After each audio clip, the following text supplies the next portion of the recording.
Back in the days of ancient Rome, during the years of the Caesars, there was a person whose only job was to hold a laurel wreath over the head of the Caesar and from time to time intone the words, "Thou art mortal." Now the purpose of this was to remind the man in whom such great powers resided that he too was, after all, only a man, and as such, mortal. When we're young, we tend to think of life as never-ending. Time for us stretches off limitlessly into the future.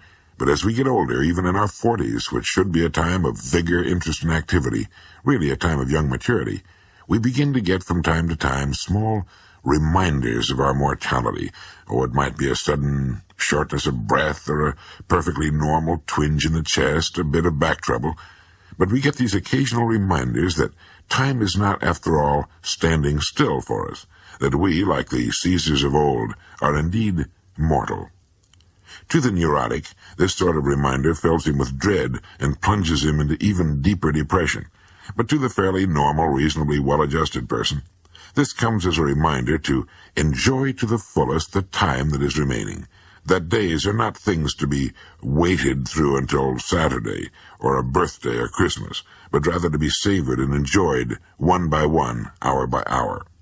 We come to an understanding that to kill time, as we so aptly put it, is really nothing more than to kill a little part of ourselves, since time is all we have. It reminds us, too, or at least it should, to be more patient, more tolerant of others, particularly those we love. If we're mature enough to love anyone, it means exactly that. And it reminds us to follow our hunches and obey our sudden impulses, especially those which involve a kind word or a pat on the back or a sign of tenderness. Those we love, as well as ourselves, are only passengers for the journey's duration, so let's let them know we enjoy sharing it with them. And if we don't always enjoy it, let's fake it. Let's pretend we do. After all, the trip really isn't all that long. I saw a newspaper picture not long ago of a woman of 75 ice skating. It reminded me that 75 is only old to people under 60. To people 75, it's a good, thoroughly enjoyable age, and maybe we'll all live to be 85 or 95, and maybe we won't. In any case, there is a limit, and there should be, or it wouldn't be there. And since there is, why not relax a little?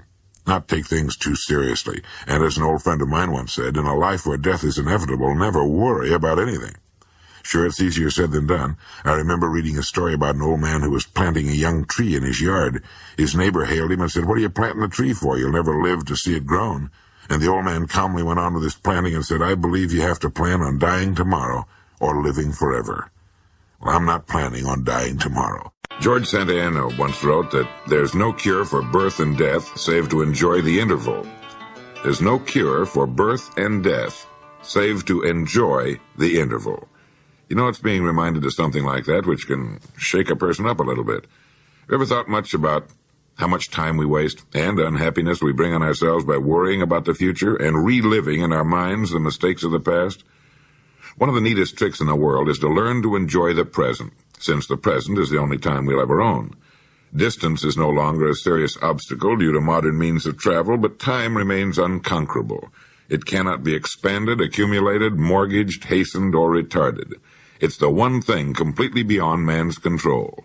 And while the supply of time is certainly limited for anyone, generally it's squandered as though there's no end to it.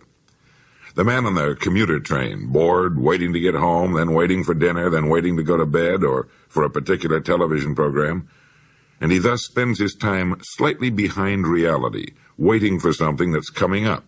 And while it'll keep him going, he never or seldom learns to enjoy the time he's using right now. But what it takes seems to be an awareness of living.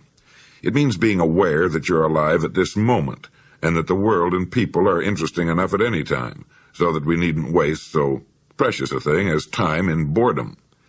If we know where we're going in the future, we can do our work the best we can, give it everything we've got, and we don't need to worry about it or the future.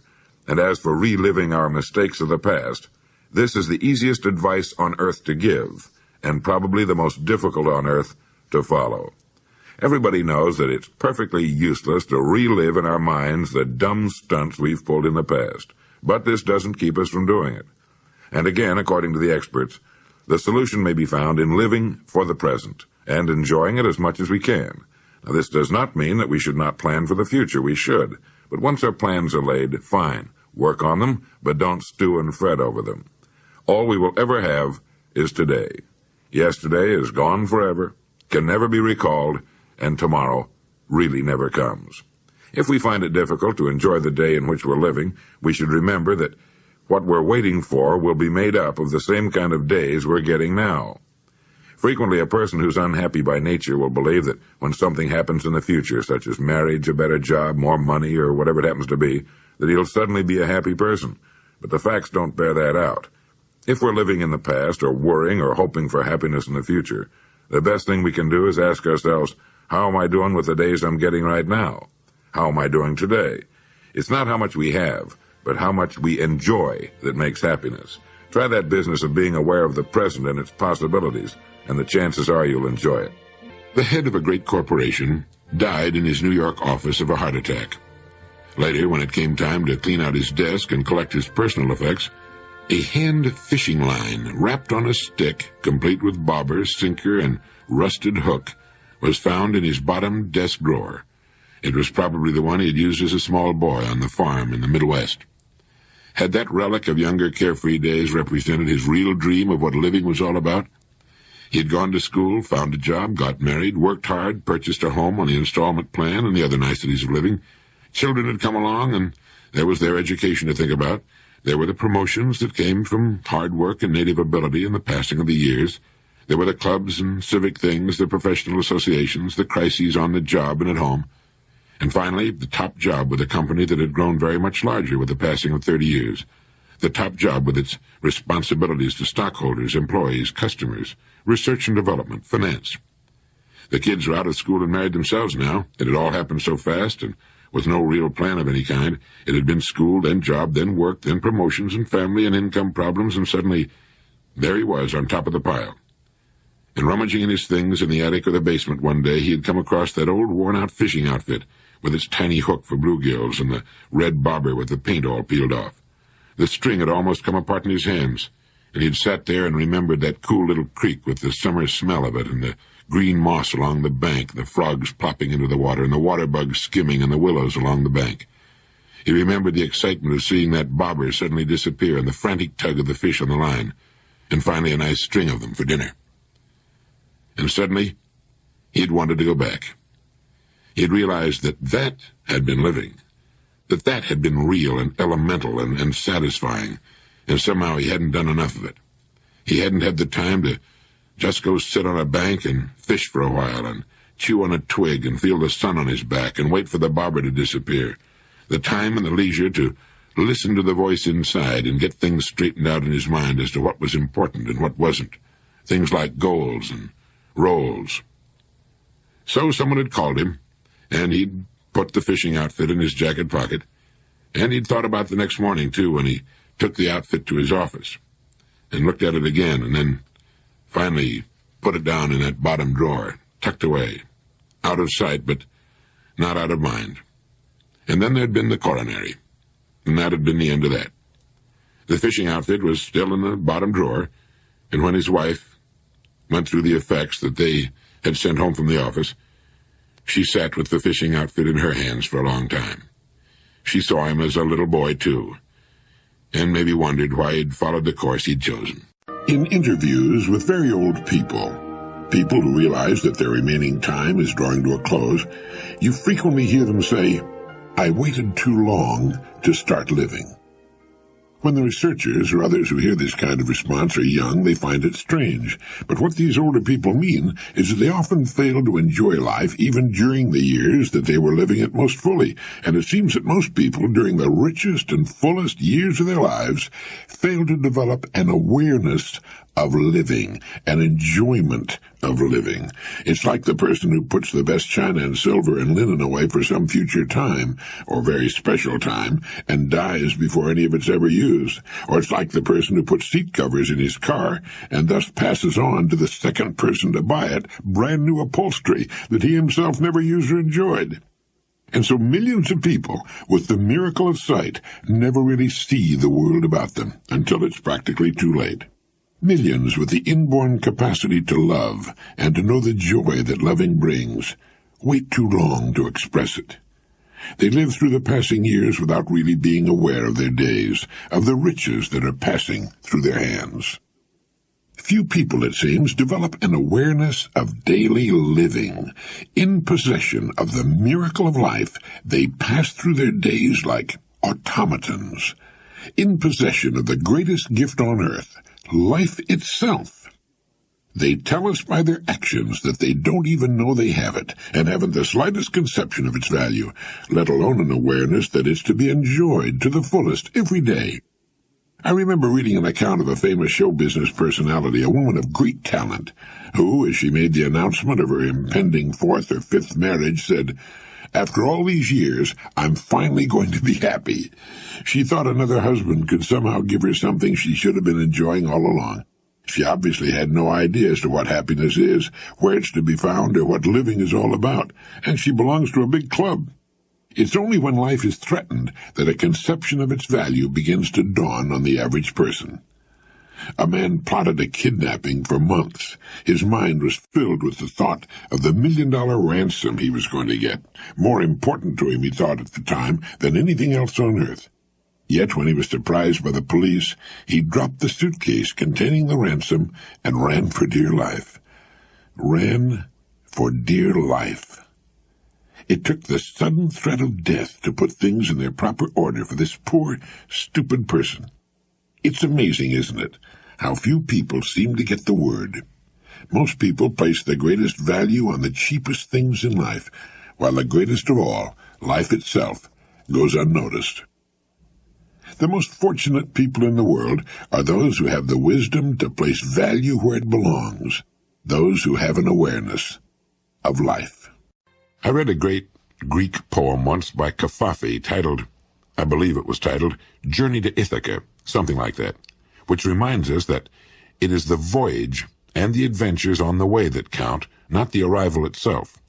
This seems to be the most difficult truth to understand.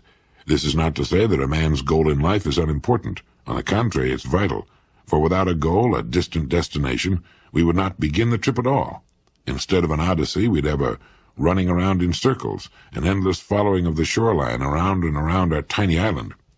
Every man needs a great and distant goal toward which to strive, but in traveling toward it, he should try to keep in mind that the fabled land he seeks has shores much like the one he left behind, that its purpose is not so much a resting place, but rather the reason for the trip.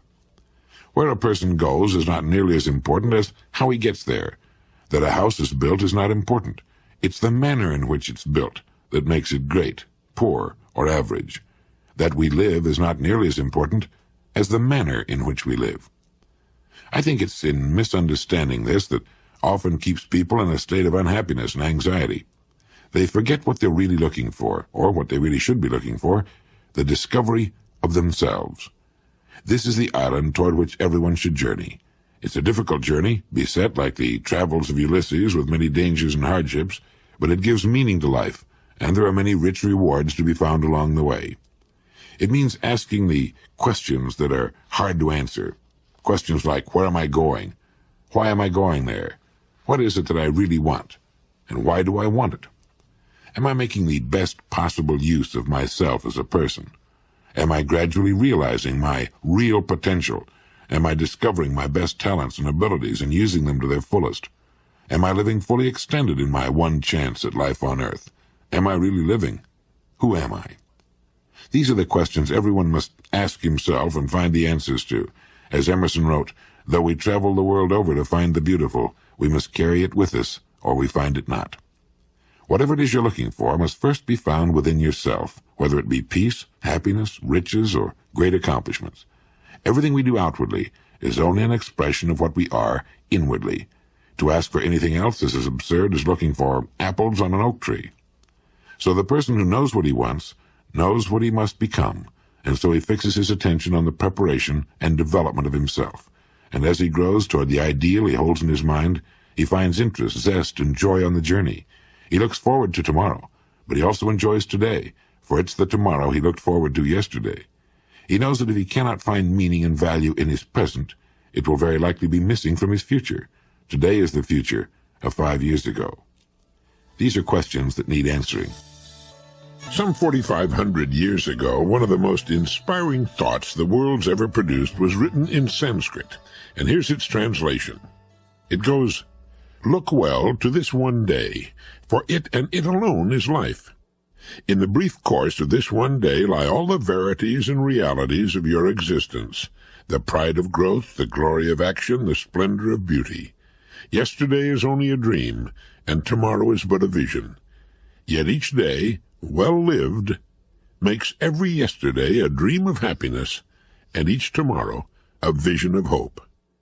Look well, therefore, to this one day, for it and it alone is life." With that one bit of ancient philosophy and little else, a person could live an ideal and richly successful life. It applies to everyone in every walk of life, certainly the student, the teacher, the business person, the worker, whatever his task may be, the housewife, the politician, the clergyman. I remember reading somewhere about a businessman who visits his barber shop every morning for a half an hour. He doesn't want to shave or haircut every morning. He lies stretched out in the chair with a hot towel on his face, not just because it's soothing and relaxing, but so no one will recognize and speak to him. And during that half hour, he gets himself organized mentally for the day ahead. Sounds like a good idea, but I think everyone could accomplish much the same thing by sitting quietly and slowly reading that great piece of wisdom from the Sanskrit. Look well to this one day, for it and it alone is life. It's true. Today, right now, it's all the life there is for any person on earth. We can look toward and plan for the future, certainly, but if we pass up living and enjoying today, we're passing up all we've got for something we hope to get. In the brief course of this one day lie all the verities and realities of your existence, the pride of growth, the glory of action, the splendor of beauty. In reading and thinking of this at the beginning of each new day, we could remind ourselves of these points. The truth and reality of our lives, in themselves a miracle. And we would remind ourselves of the duty to grow a little as persons, to rise above the petty and the trivial, to become stronger and more serene. And we would remind ourselves to take some action calculated to move us a notch closer to our goals and toward fulfillment as persons, and to recognize and be aware of the beauty around us. The proof of the greatness and truth of this piece of writing is in the fact that it successfully withstood the test of time and has endured for more than 4,000 years. It's as modern and important today as it was the day it first flashed across the mind of some person whose name has long been forgotten. And it'll be just as important to thinking men and women 4,000 years from today.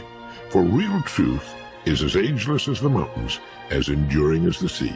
Emerson wrote, "There is a time in every man's education when he arrives at the conviction that envy is ignorance, that imitation is suicide, that he must take himself, for better or worse, as his portion, and that though the wide universe is full of good, no kernel of nourishing corn can come to him but through the toil bestowed on that plot of ground which is given him to till. The power which resides in him is new in nature, and none but he knows what that is which he can do, nor does he know until he's tried. Trust thyself. Every heart vibrates to that iron string." There is a bit of advice that a person would do well to reflect upon every morning of his life. No one can even estimate the number of people who live nervous, anxious, unhappy lives because they daily attempt the impossible, which is to be like someone else. There are people who don't realize the truth of Emerson's words that envy is ignorance, that imitation is suicide. He must have used the word suicide because we have to kill that which is natural in ourselves when we attempt to be like someone else. They need to recognize the truth also that the power that resides in them is new in nature, that it has never appeared before in just that way on earth, that if they'll learn about and develop their own powers, they'll have no need of envy or imitation. Envy is ignorance because it means a person is ignorant of his own powers and abilities, his one-of-a-kind natural talent. He's never looked within himself for his own road to greatness, but instead seeks it in the lives of others. And when he fails to succeed, as do those he envies, as fail he must because he can't possibly be exactly like them, his image of himself shrinks. Not understanding that he is unlike those he envies, he doesn't realize that this simple fact lies at the bottom of his failure. Nor does he understand that he can be as successful as anyone on earth if he will build upon that power that resides in him. As Emerson put it, the power which resides in him is new in nature, and none but he knows what that is which he can do, nor does he know until he's tried. This is why a parent is off base when he says to a child, "Why aren't you like so-and-so, like a brother or some model child? Look what he's doing." The parent doesn't understand that it's a human impossibility for the child to be like so-and-so and to do what he does in the same way. Instead, a parent would be wise to say, "Don't worry about so-and-so. He's found his strength, and he's building on it. You have a strength of your own, and when you find it, you can build just as high." And then those great words, "Trust thyself." Every heart vibrates to that iron string. When a person finds himself, when he stops imitating and envying others, there's something in his nature that says to him, "This is it. You've found your road at last." Every person is born to be a star at something. The purpose of his or her life is to discover it, and then to spend his or her years building upon that plot of ground it was given to him and to her to till. What makes you happy will depend upon your own personal nature, which is different in many ways from that of any other human being. To try to find happiness by doing what seems to make others happy is to fall headfirst into the identity trap. So writes Harry Brown in his book, How I Found Freedom in an Unfree World. Mine's an Avon paperback. He believes that there are two identity traps. One, the belief that you should be someone other than yourself, and two, the assumption that others will do things in the way that you would. Now, these are the basic traps of which many others are variations. In the first trap, you necessarily forfeit your freedom by requiring yourself to live in a stereotyped, predetermined way that doesn't consider your own desires, feeling, and objectives. The second trap is more subtle, but just as harmful to your freedom. When you expect someone to have the same ideas, attitudes, and feelings that you have, you expect him to act in ways that aren't in keeping with his nature. As a result, you'll expect and hope that people will do things they're not capable of doing. Others can suggest what you should do or what ought to make you happy, but they'll often be wrong. You have to determine for yourself who you are, what makes you happy, what you're capable of doing, and what you want to do. Be open to suggestions, but never forfeit the power to make the final decision yourself. Only then can you act in ways that will bring you happiness. You're in the identity trap when you let others determine what's right or wrong for you, when you live by unquestioned rules that define how you should act and think. You're in the identity trap, says Mr. Brown, when you try to be interested in something because it's expected of you, or when you try to do the things that others have said you should do, or when you try to live up to an image that others say is the only legitimate, valid image you're allowed to have. You're in the identity trap if you allow others to define labels and impose them upon you, such as going to PTA meetings because that's what so-called good parents are supposed to do, or going to visit your parents every Sunday because a good child would never do less, or giving up your career because a so-called good wife puts her husband's career first. You're in the identity trap if you feign an interest in ecology to prove your civic interest, or give to the poor to prove you aren't selfish, or study dull subjects to appear to be intellectual. You're in the identity trap if you buy an expensive car to prove you're successful, or a small foreign car because your friends are anti-Detroit, or if you shave every day to prove you're respectable, or let your hair grow long to prove you don't conform. In any of these ways, you allow someone else to determine what you should think and be. You deny your own self when you suppress desires that aren't considered legitimate, or when you try to appear to be having fun because everyone else is, or when you settle for a certain life because you've been told that's all you should expect in the world. A little book that's meant a great deal to me, and I suppose thousands of others, is As a Man Thinketh by James Allen. One of the chapters of the book is entitled Visions and Ideals, and it's one of the most beautiful things I've ever read. It goes like this. The dreamers are the saviors of the world. As the visible world is sustained by the invisible, so men, through all their trials and sins and sordid vocations, are nourished by the beautiful visions of their solitary dreamers. Humanity cannot forget its dreamers. It cannot let their ideals fade and die. It lives in them. It knows them as the realities which it shall one day see and know. Composer, sculptor, painter, poet, prophet, sage, these are the makers of the afterworld, the architects of heaven. The world is beautiful because they've lived. Without them, laboring humanity would perish. He who cherishes a beautiful vision, a lofty ideal in his heart, will one day realize it. Columbus cherished a vision of another world, and he discovered it. Copernicus fostered the vision of a multiplicity of worlds and a wider universe, and he revealed it. Buddha beheld the vision of a spiritual world of stainless beauty and perfect peace, and he entered into it. Cherish your visions. Cherish your ideals. Cherish the music that stirs in your heart, the beauty that forms in your mind, the loveliness that drapes your purest thoughts. For out of them will grow all delightful conditions, all heavenly environment. Of these, if you but remain true to them, your world will at last be built. To desire is to obtain. To aspire is to achieve.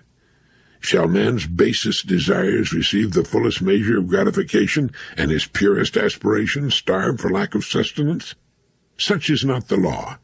Such a condition of things can never obtain. Ask and receive. Dream lofty dreams, and as you dream, so shall you become. Your vision is the promise of what you shall one day be. Your ideal is the prophecy of what you shall at last unveil. The greatest achievement was at first and for a time a dream.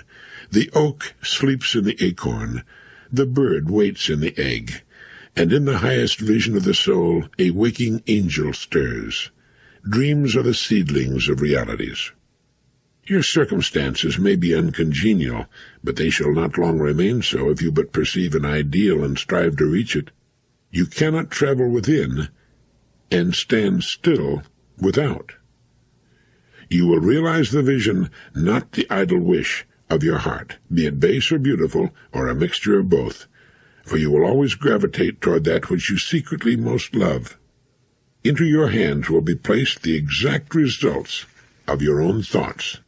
You will receive that which you earn, no more, no less.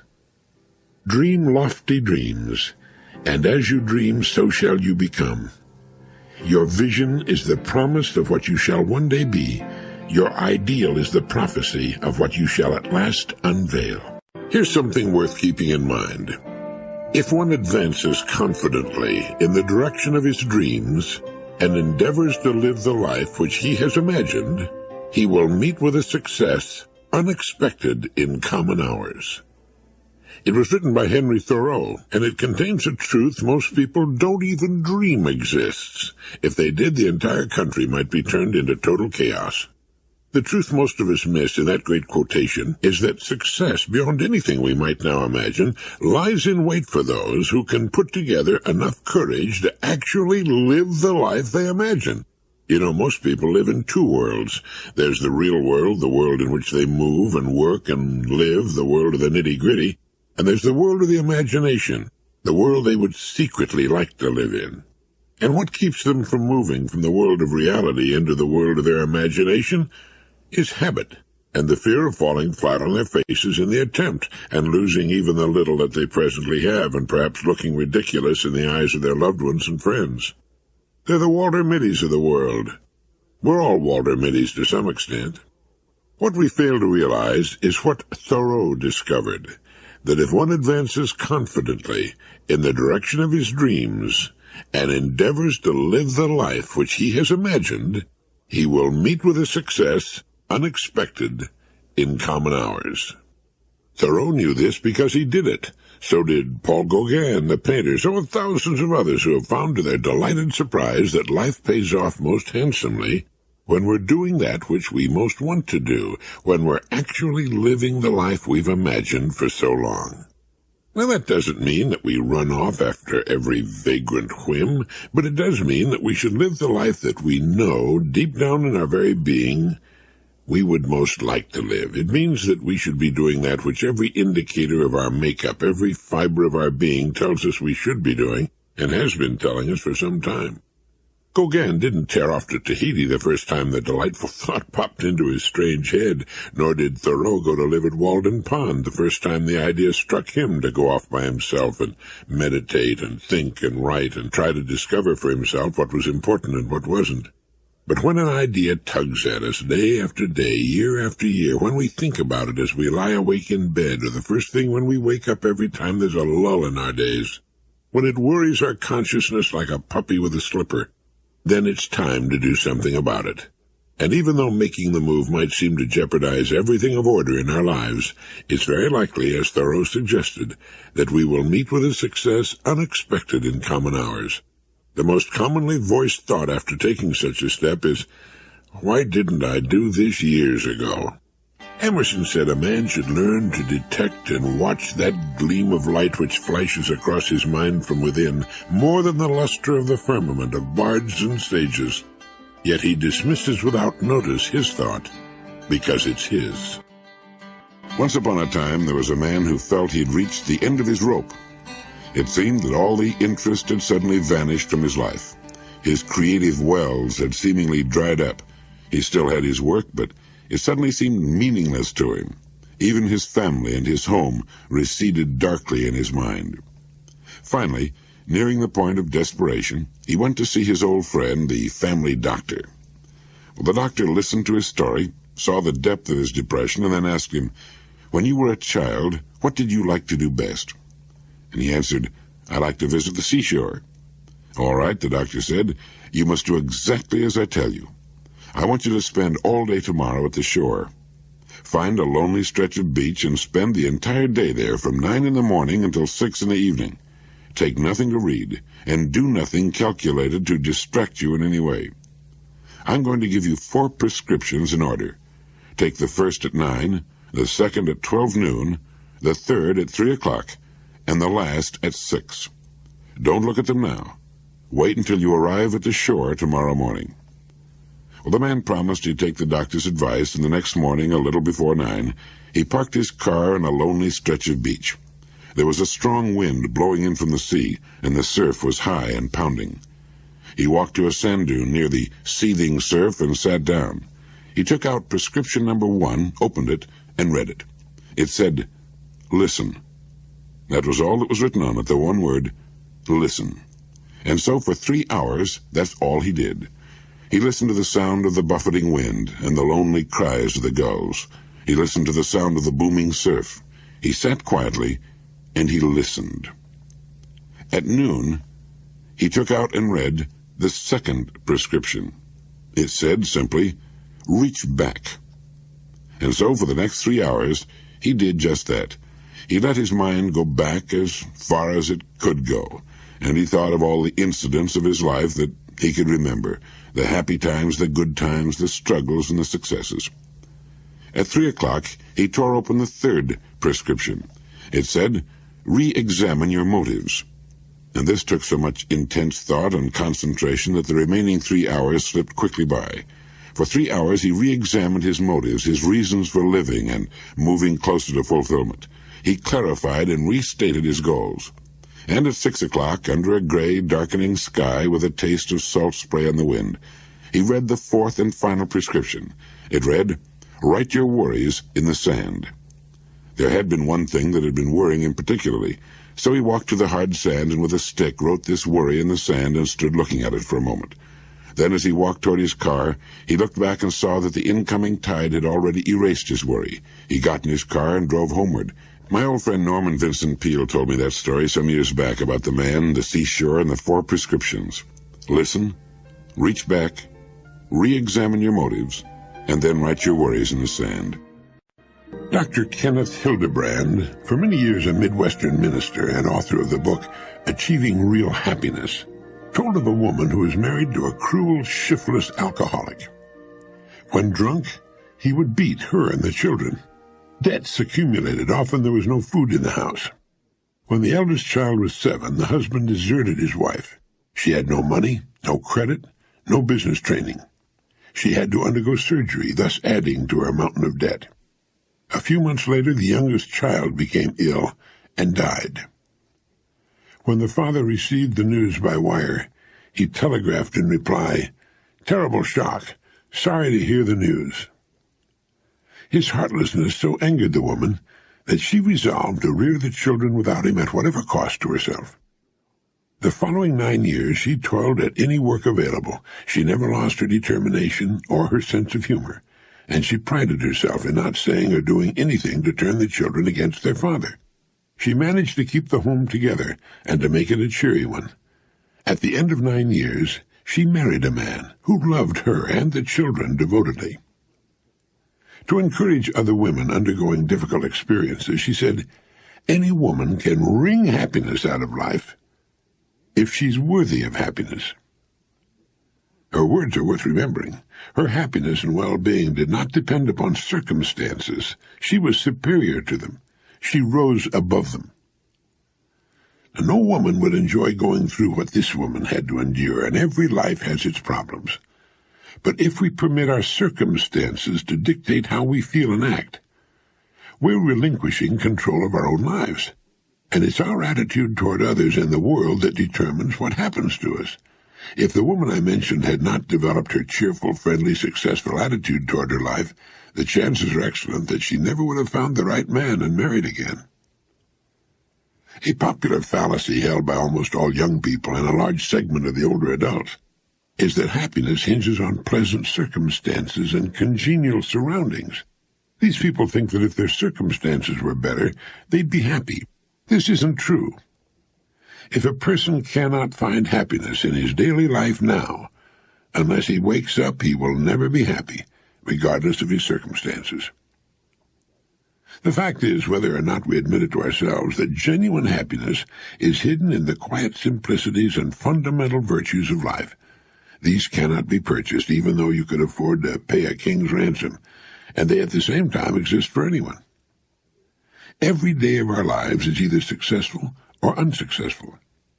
If we permit the success of our days to depend upon things such as the weather, the talk and the actions of other people, and if we concentrate not on what we have, but rather on those things we do not have, well, we become little more than small mirrors of our surroundings. What we should remember is that each of us, in reality, shapes his world in his own likeness. If ours is not a happy world, it's because that's the way we see it.